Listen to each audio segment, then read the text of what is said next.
I was Charlie's lover for 4 years. He was getting married to someone else on the day I died.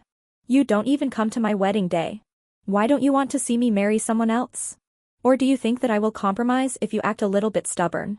Amy, I'm telling you this for the last time, if you don't show up today, you'll never come back in this life. Later, he knelt in front of my grave and carved the epitaph Kevin for me with his own hands. My wife Amy. Born on the day when Amy's flowers faded, died in the year when I loved her the most. That was the first time he admitted that he loved me. But so what? I am already dead. If I die you can marry her, wouldn't you be happy? At the wedding, I floated beside Charlie. He couldn't hear what I said, but just kept a sullen face and asked his assistant to dial my number tirelessly. No one answered twice. The third time I just turned off the computer. After 10 minutes, he got impatient. He took out his phone and sent me a few text messages, full of jokes and threats. You don't even come to my wedding day. Why don't you want to see me marry someone else? Or do you think that if you act out my temper, I will compromise? Amy, I'm going to say this one last time. If you don't show up today, you'll never come back in this lifetime. When he talked to me, he always acted like he was in power and had the final say over life and death. Unfortunately, no matter how angry he is now, he can't vent it on me. Because a few hours ago, I died. Boss Charlie, the wedding is about to start, you should go change your clothes. Secretary Jane reminded him while holding a tablet. Her posture was straight and neither humble nor arrogant. Hearing this, Charlie's hand stopped on the screen and his sharp eyebrows frowned. After a few seconds of pause, he threw the phone to Secretary Jane. Keep calling until she picks up. I don't know why, but I can't leave Charlie. In other words, in my soul state, I couldn't be more than 3 steps away from him. I was forced to follow him onto the stage. The wedding scene was decorated with an ocean theme, with a huge blue whale suspended in the air, as beautiful as in a dream. But the protagonist of the wedding was not me, but Emma. A year ago, Charlie asked me to deliver lunch to the company and specifically requested salt-baked shrimp. I was busy from morning to noon and even accidentally cut my hand while picking out the shrimp thread. But as soon as I entered the office, Secretary Jane stopped me. At that time, he had just joined the company and it was his first time dealing with such a thing, so he had no experience. Boss Charlie is in a meeting. Please wait outside for a moment, Ms. Amy. A pretty clumsy lie. Before he finished speaking, a few suspicious sounds came out from the crack of the door. Secretary Jane blushed and her eyes flickered, as if she was thinking about what to say to make me feel better. I smiled and patted his shoulder to comfort him. It's okay, I'll just wait outside. After it was over, Charlie walked out the door with his arms around a pretty girl. That was the first time I met Emma. She has fair skin, big eyes, and a slightly messy high ponytail, but she is still as youthful and beautiful as ever. Although she and I are not the only beauties in Charlie's flower garden, looking back at his past tastes, there is no such pure student girl as this one. So I was a little surprised when Charlie told me he was going to marry Emma. Fortunately, I calmed down quickly and packed all my things that night. Although I said I was packing, I only had one suitcase. Before going out, he sat on the balcony, his slender fingertips entangled in the misty fog, and smiled somewhat sarcastically. Can't you stand this? He approached me step by step, and the strong smell of tobacco invaded my senses and made me want to vomit. Sorry, Boss Charlie, I don't sleep with married people. If there was a mirror, I would definitely smile very ugly. Charlie's smile froze on his face, and he lowered his head and pinched my chin. Should I praise you for your professional ethics? In his eyes, I am just a woman bought with money. Not sleeping with married people sounds like a ridiculous statement. Or do you still want to marry me? I lowered my head, I thought about it. But it's just a thought. But I dare not even admit this. Seeing that I didn't answer for a long time, Charlie patted my face with a hint of sarcasm, and his slightly cold tone pierced my heart. Amy, ask yourself, are you worthy? Charlie wasn't like this before. 10 years after my first love, when other girls complained that he didn't explain the questions to them but only to me, he would seriously say that I was not others. When I had my period and soiled my pants and was laughed at by others, I would punch that talkative boy in the face. But now, I can't remember what Charlie, who always protected me, looked like. He has only endless hatred for me. Amy, why don't you die with your mother? This is what he said most to me later. During my senior year of high school, the school suddenly had a power outage. Charlie and I went home early and happened to see my mom and his dad in an appalling scene. The story of a single widow seducing a married man soon spread among the neighbors. Charlie's parents had a big fight. But just as they were on their way to the Civil Affairs Bureau to get a divorce, a large truck suddenly overturned. They died before the ambulance even arrived. On the day of the funeral, I waited at Charlie's door all night with red eyes. When he came out of the dim light, looking haggard, the first thing he said to me was, Amy, are you happy that I don't have parents anymore?"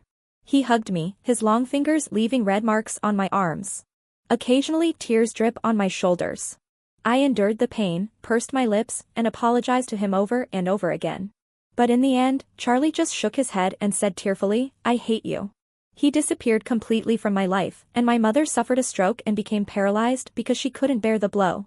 But what I didn't expect was, 7 years later, when I was worried about the medical expenses, Charlie would appear again and help me pay the hospital bills with ease. "Amy, she had to live to see how you suffered." Perhaps from that moment on, our ending was destined to be a tragedy. However, Charlie's method of torturing me was not very sophisticated. It was nothing more than finding fault with me. He will only drink coffee after it has been brewed 8 times, and he will get angry if the bath water is 1 degree lower. If I show any dissatisfaction, I won't be able to sleep at night. I have sensitive skin and it will leave bruises if I pinch it with a little force. Charlie never sympathizes with me about this kind of thing and always does whatever he wants to have fun. Once I was sick and went to the hospital to get an 4 drip for 2 days. When I came back, I happened to meet a senior. He walked me to my doorstep and chatted with me for a while. Charlie happened to come back from a business trip and saw this scene. "I still have a fever, can you let me rest for a while?" I don't know why he suddenly got angry. I just hoped that he would let me go this time because of our years of friendship. I can still chat and laugh with others, so I don't think I need to rest. And it's 39 degrees.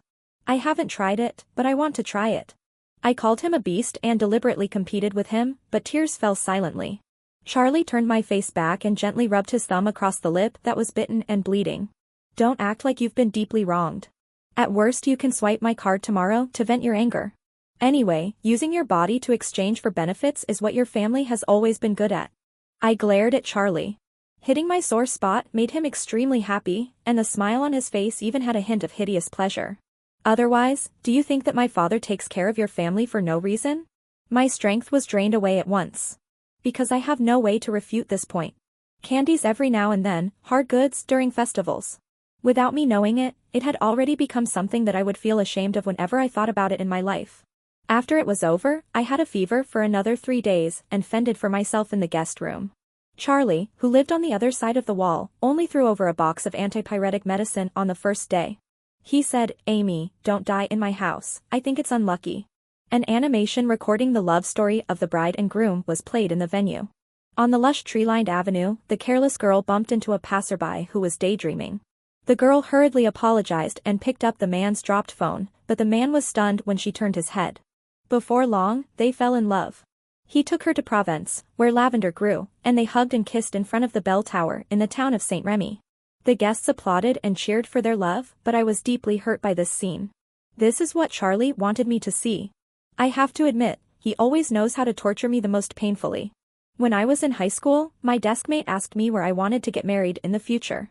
At that time, I was brainwashed by idol dramas and blurted out that I wanted to go to Provence. Somehow, this news reached Charlie's ears, and after school he blocked me in the equipment room to discuss this matter seriously. Well, Provence is not impossible. But I am allergic to lavender pollen, so Amy, remember to buy medicine for me in advance. My face turned red like a shrimp on a hot pan, and I muttered softly, "I'm not going to marry you." "Who do you want to marry then?" The boy counted all the boys in the class with a straight face. How could I dare to admit that I just said a celebrity's name? Charlie was so angry that his teeth were broken. He went back and asked everyone who that person was. Finally the truth came out and he was so angry that he ignored me for 3 days. I laugh secretly when no one is around. But since then, every dream I have about Provence has Charlie in a white suit. I turned around, trying to find the farthest place from him. Then it floated to Kevin's side. He was Charlie's best man and my high school classmate. When he was in college, he took the initiative to give up an offer with an annual salary of $5 million and dropped out of school to start a business with Charlie. Without him, Xiangyue Technology would not have been able to reach where it is today. Halfway through the wedding, Kevin confronted another best man, Frank, and whispered, "Damn, Frank, do you think the bride looks like Amy from a certain angle?" Frank is also a contributor to Charlie's expansion of business empire, but we have only met twice. I didn't expect that he still remembered me. He smacked his lips and nodded. You know what, they really do look alike. Kevin sighed, his long gaze seeming to be reminiscing about the past. Frank, you don't know how close they were in high school. One year on Amy's birthday, Charlie rode 5 kilometers just to buy her a limited edition cake to celebrate her birthday. I really don't understand how they ended up like this. Yeah, I don't understand either. Charlie and I, how did we end up like this? After the wedding, Charlie took Emma back to the bridal chamber. I had no intention of eavesdropping, but I had no choice but to avoid it. Fortunately, he didn't plan to do anything. He absent-mindedly comforted Emma and walked towards the study. I have something to take care of, you should go to sleep first. Emma was certainly not happy to be alone in an empty room on her wedding night. I pouted and kicked off my high heels. Charlie, I'm angry. This is probably the feeling of being favored and being fearless. I never dare to express my emotions so directly, because when Emma is angry, Charlie will comfort her. And when I get angry, no one will pay attention. In this life, I came into this world alone and I will leave alone. No one noticed my disappearance, and no one will remember who I am. It's really strange. Even though the person is dead, there is still a cold wind howling somewhere in my heart. Sure enough, Charlie patiently coaxed Emma a few more words. He was good-looking to begin with, and just a few sweet words from him made the girl's heart flutter. It was already late when I arrived at the study. Charlie's face darkened when he saw the chat box with no reply messages.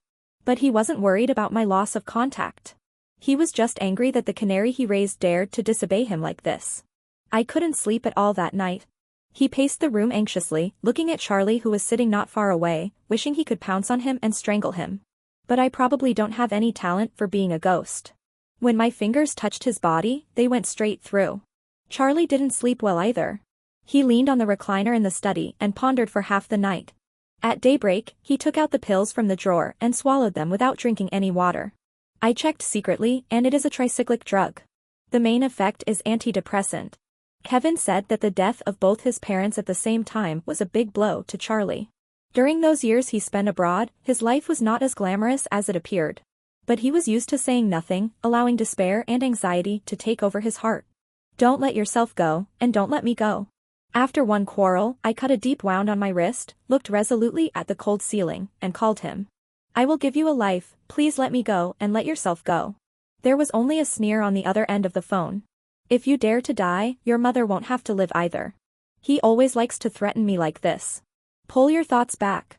I wrung out my wet clothes and looked up just in time to notice the faint morning light slipping in through the window. The sky is actually bright. I followed Charlie around for 2 days. On the 3rd day, the Jianghai City Public Security Bureau found my body. Charlie was still in a meeting and the call was answered by Jane's secretary. Hello Mr. Charlie, we have recovered a body from the Riverside Park. After DNA comparison, we confirmed that the deceased is a young woman named Amy. We recovered the information in her mobile phone and found that you are the emergency contact of the deceased. If possible, please notify the family members to claim the body as soon as possible. Secretary Jane rushed in front of all the parties. Charlie frowned and spoke in a deep voice with irresistible pressure. Do you know the rules? Get out. Secretary Jane was sweating profusely, and it was rare that she didn't listen to her boss. Boss Charlie, something happened to Miss Amy. Pop. The pen fell to the ground, which seemed particularly out of place in the silent meeting room. I turned and looked at Charlie. He was stunned for a moment, then he picked up the pen and said sorry lightly. Then the meeting continued as if nothing had happened. When I cut my wrists, I asked Charlie. What would happen to you if I died? He answered then. I should do whatever I should do. Am I going to die for you? I suddenly understood why some people become ghosts after they die. For a whole month, Charlie did everything like a normal person. I would only pause for a moment occasionally when I passed by the small apartment where we used to live. On the 30th day, the police called again. They said the murderer had been found and if no one claimed the body it would be cremated. 11 years ago, Charlie was the same. A man walked into the morgue and brought back 2 urns. When I opened the drawer, I saw my body covered with scars. Especially the chest and genitals, it was horrible to look at. Charlie just stared there, not saying a word. Until the police came and explained the cause of my death. Unfortunately, the victim was tortured for 3 hours before his death.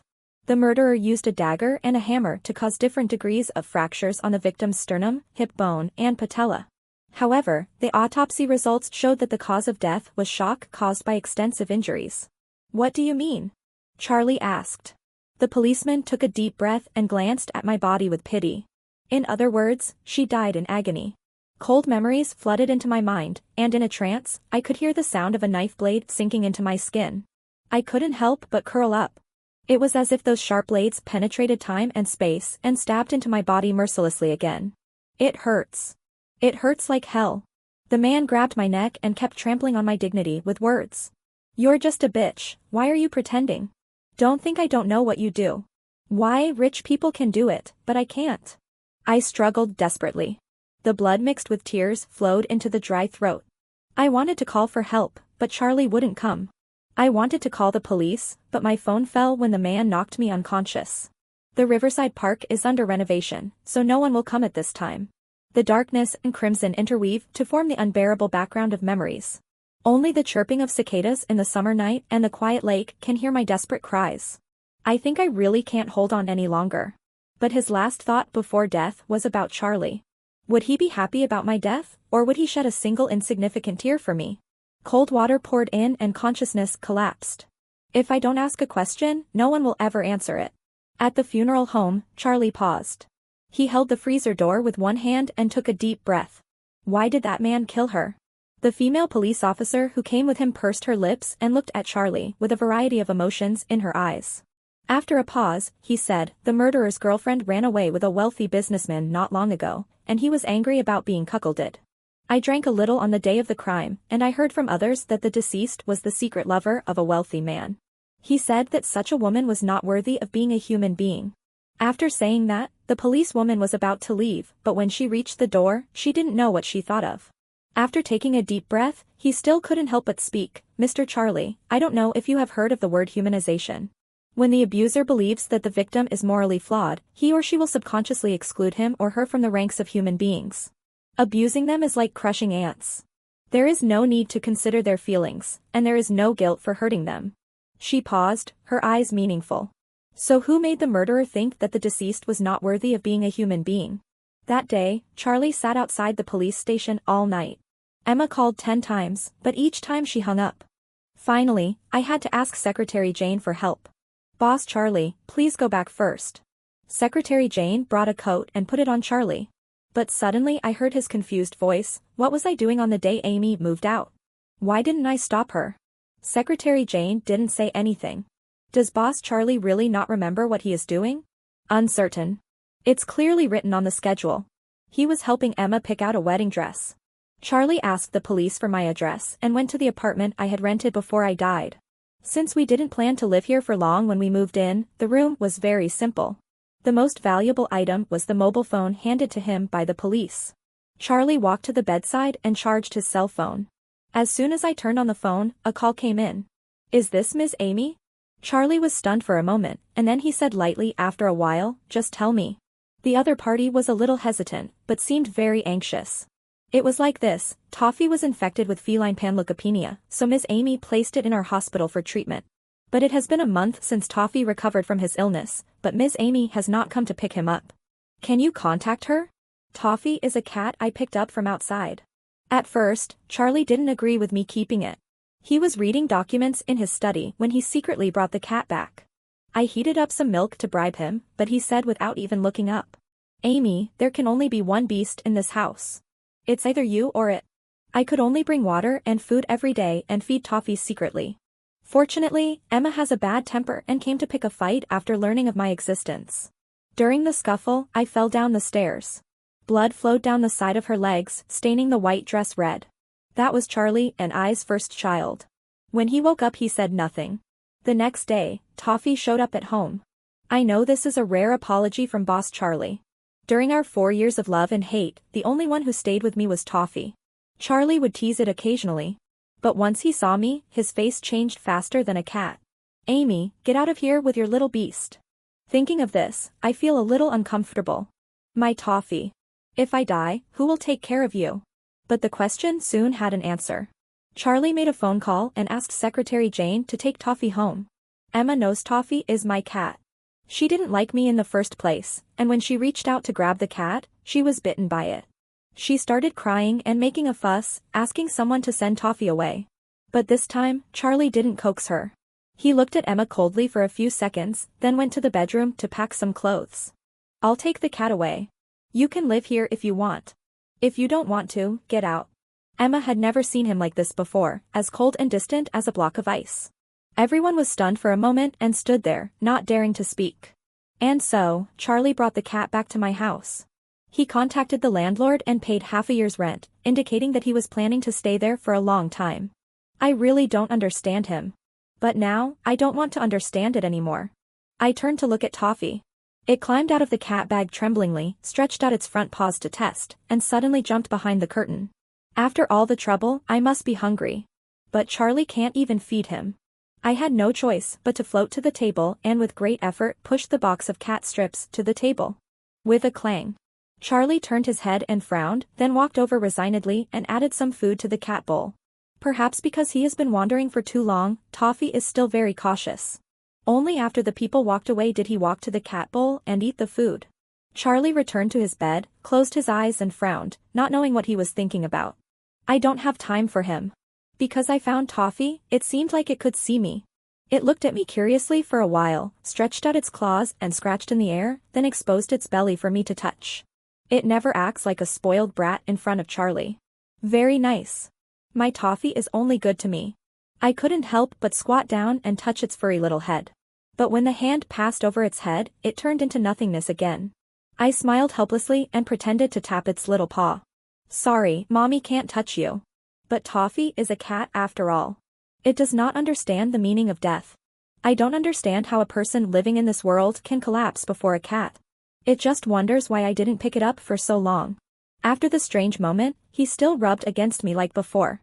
Until the sound of breaking glass was heard. I looked up and saw Charlie looking at me with a look of disbelief. Various emotions mixed in the black pupils. There are surprises. There is grief.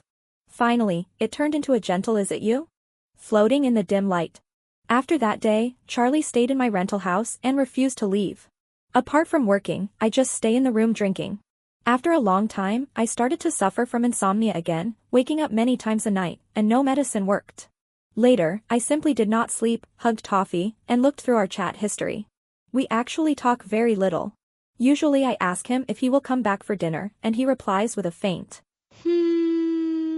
For 4 whole years, there was only indifference and confrontation between us, and there was nothing to miss. But for some reason, even after becoming a ghost, I still dream. I can dream of 15-year-old Charlie, one hand in his pocket, leaning against the sycamore tree on the boulevard. Seeing me coming, he tore open an orange-flavored lollipop and stuffed it into my mouth with a smile. If you eat my candy, you are mine. I can also dream of 25-year-old Charlie in a suit and tie, sitting at the dinner table. He deliberately said to the customer in front of me, "Mr. Chen likes it, so I'll lend it to you for a few days." Past events come to mind, true and false, real and unreal. It no longer matters who is right or wrong. Before long, Emma couldn't sit still anymore. She couldn't find Charlie, so she had to go to the company to block him. Secretary Jane brought the person to the office and quietly returned to her seat. At first, Emma was able to speak patiently, but the other party asked her to leave with a cold tone. She had just graduated, had not worked for many days, and had not suffered from the harshness of society. Before marriage, Charlie was always responsive to her requests. After repeated setbacks, the little girl finally couldn't bear it anymore. She roared loudly, "Charlie!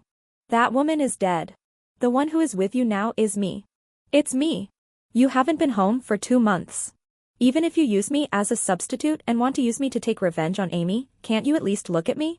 Even just a glance. I just made a small request, and you won't agree to it? Am I so unworthy of your love?" She was like a child who didn't get any candy, complaining about her dissatisfaction wantonly. But she didn't understand that only children who are loved have the right to cry. Charlie lowered her head to look at the documents, and when she had finished venting her anger, she called Secretary Jane in. "Send her back. It's like a punch on cotton." The anger accumulated from long-term neglect burst out, burning away all rationality. Emma suddenly laughed, madness and mockery creeping up her delicate cheeks inch by inch, desperately looking for an outlet to vent. No wonder Amy doesn't want to live anymore. Did you treat her like this too? Hearing my name, Charlie finally raised his eyelids and his cold eyes fell on Emma. She didn't back down.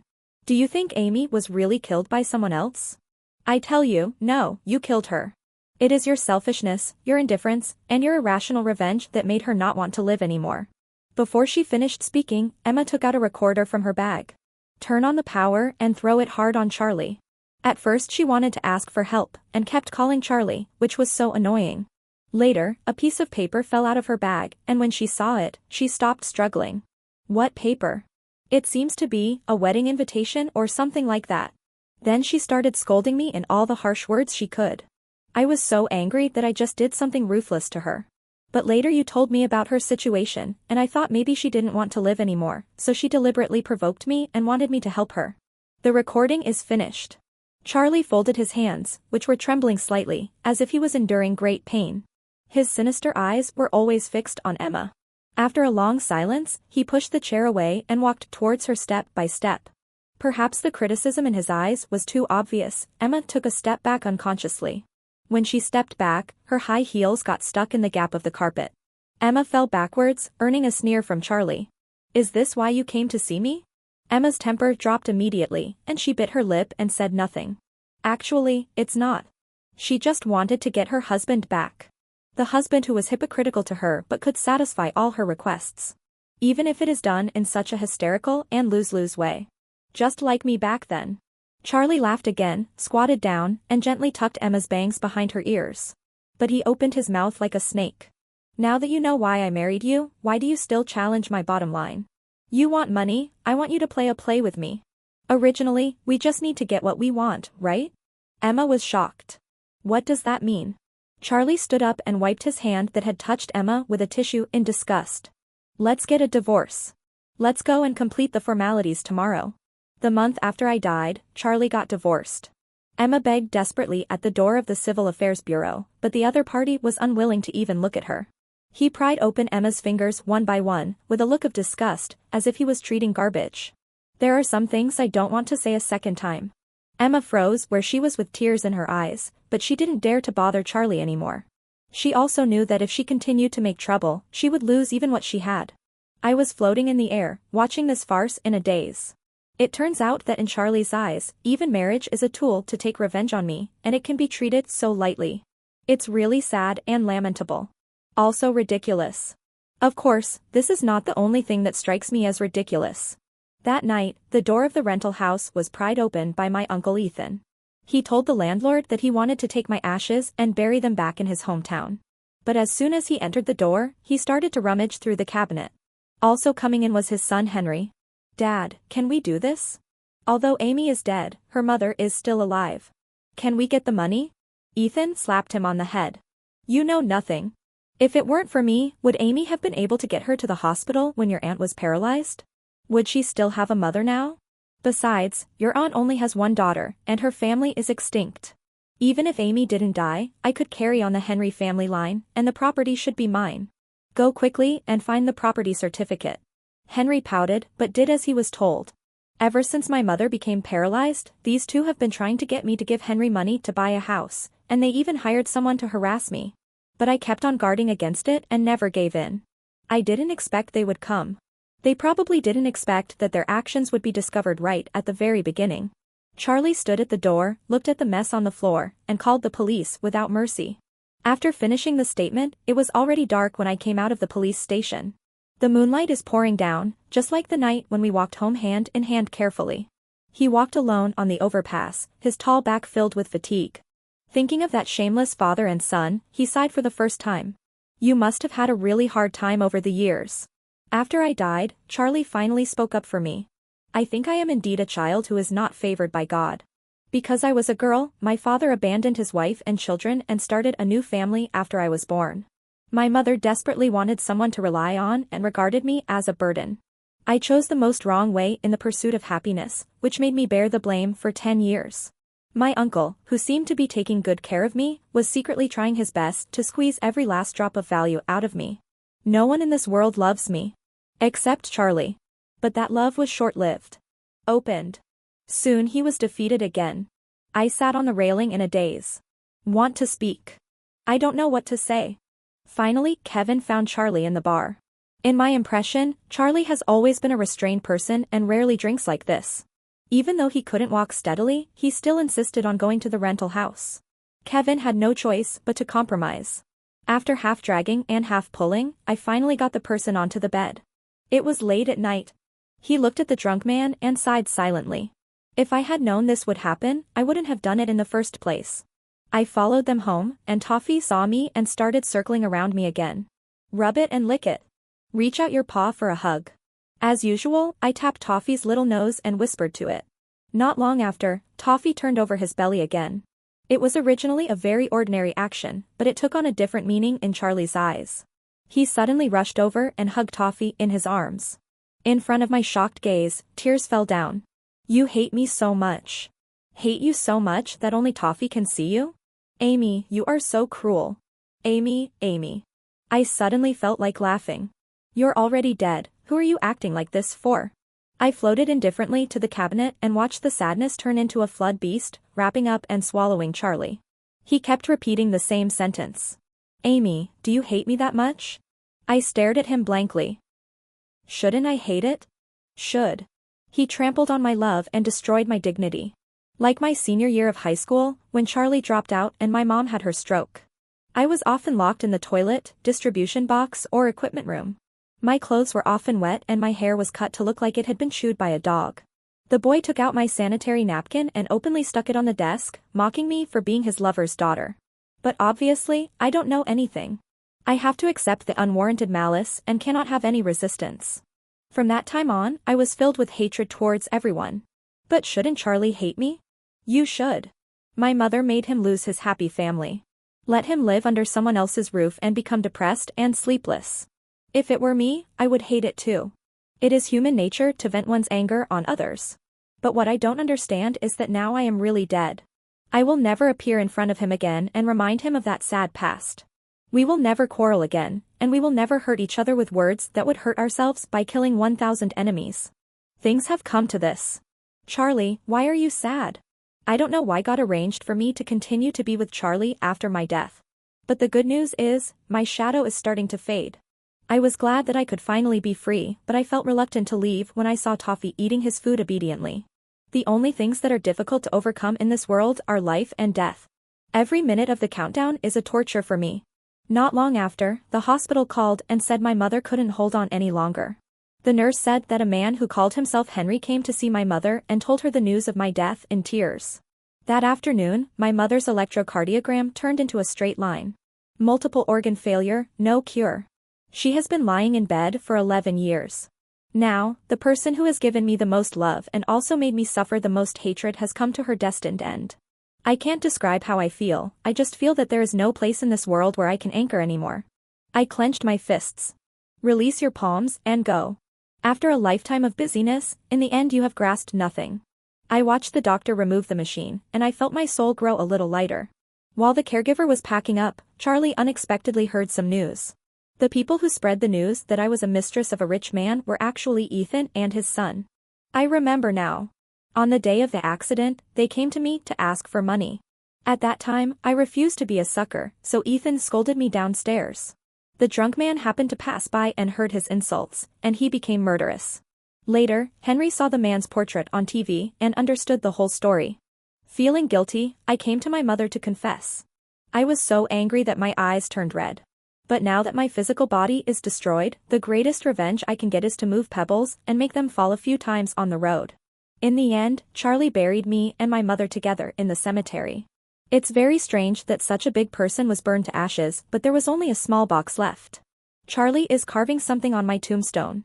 He carved very slowly and I didn't have the patience to watch, so I turned around and looked around. Then I saw a small tomb nearby. Beloved daughter Cindy. Cindy.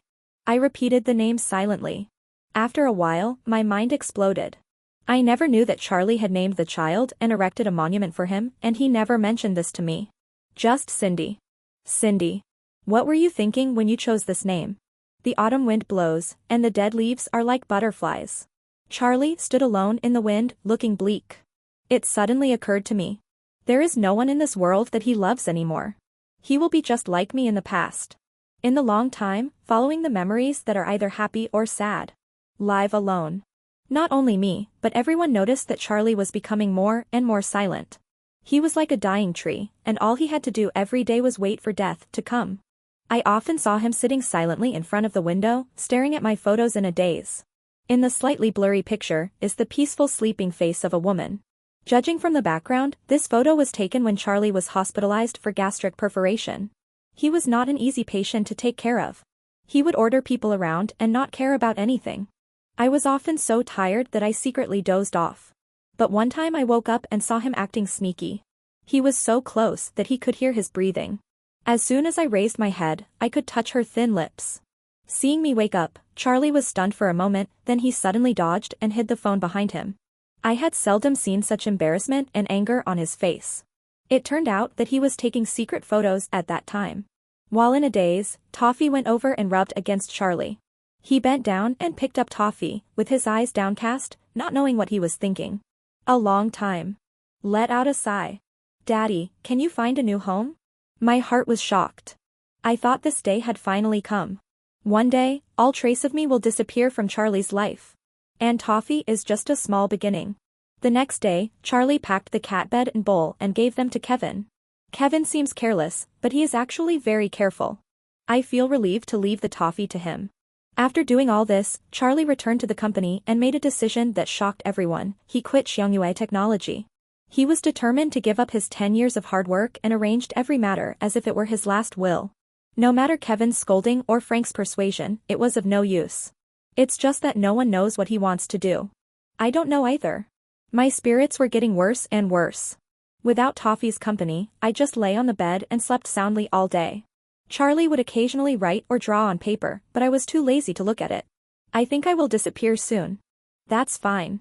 I'm so tired and I really want to get out of here and have a good sleep. When the first autumn rain fell, Charlie did not sit in his small apartment in a daze as he usually did. He answered a phone call, put on his coat, and went under the overpass to pick up a package. Then he went to an abandoned warehouse at the dock and arranged the tools in the package one by one. Daggers, axes, plastic sheets, tape. He fiddled with it for several days, and then on a dark and stormy night, he used ether to knock out the man who killed me. Last month, Charlie helped him get medical parole on the grounds of mental illness. He used the same method to hold Ethan and his son hostage, forcing them to watch the bloody show. Blood splattered on the pale face, staining the corners of the eyes with a strange red. Charlie under the moonlight looked like a devil crawling out of hell. He said, "Amy, Amy, everyone who hurts you will pay the price." I sneered. "Aren't you the one who hurt me the most?" Soon, Ethan and his son fainted from fright. Charlie looked up at the bright moonlight, smiled and dropped the weapon in his hand. He didn't intend to kill them, but they would have to live with this pain and in the shadow for the rest of their lives. "Amy, Amy, I avenged you. Now, can you see me?" The wind is howling outside the window. Outside the window the moon is full across the earth. Charlie didn't get an answer for a long time, so he just took a cigarette and smoked it. Not enough, right? In the smoke-filled air, the man smiled sadly. "Then wait for me. When I come, I'll take you to see the flowers, okay?" I had a bad feeling. I followed Charlie woodenly to the riverside park.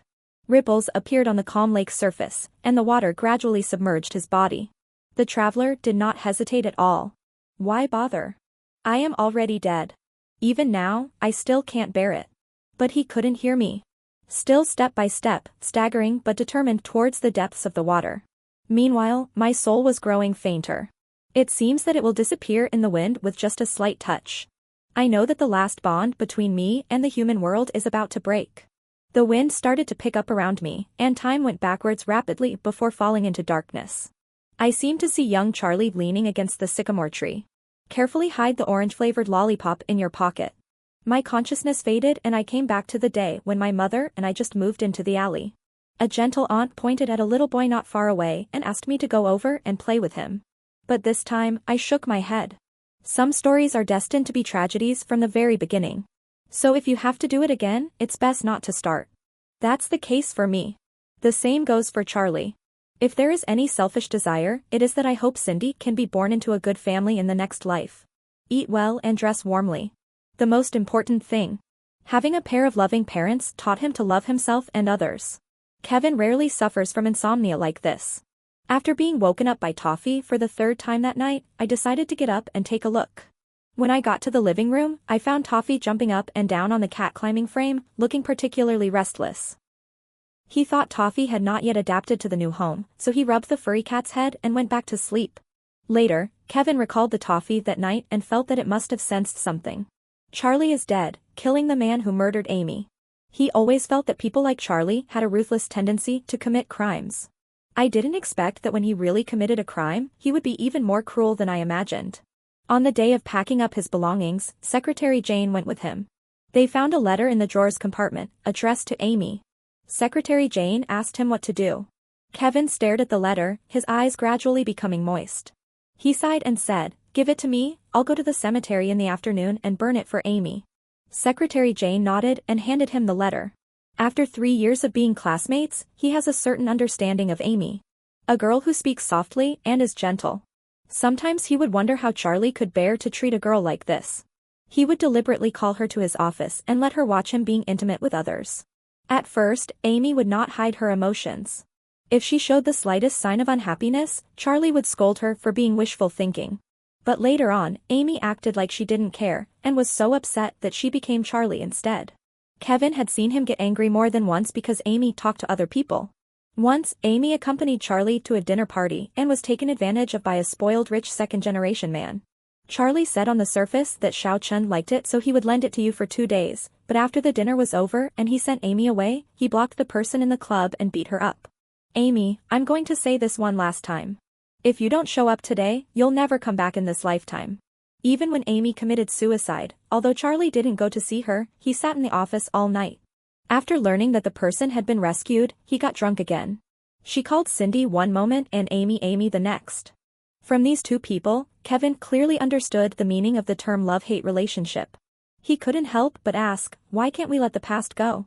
Charlie opened his eyes, his hazy drunkenness revealing a bit of stubborn clarity. "You don't understand, we can't get over it, we will never get over it." When he loves someone, he can be passionate and ardent, and when he hates someone, he will spare no effort.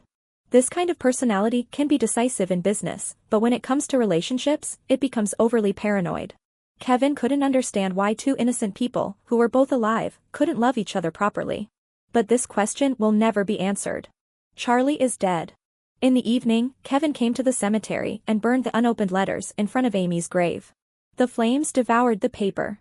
It vaguely illuminated a line of words on the tombstone. "My wife Amy was born on the day when Amy's flowers fell and died in the year when I loved her the most." As for the content of the letter, maybe no one will ever know except Amy and Charlie.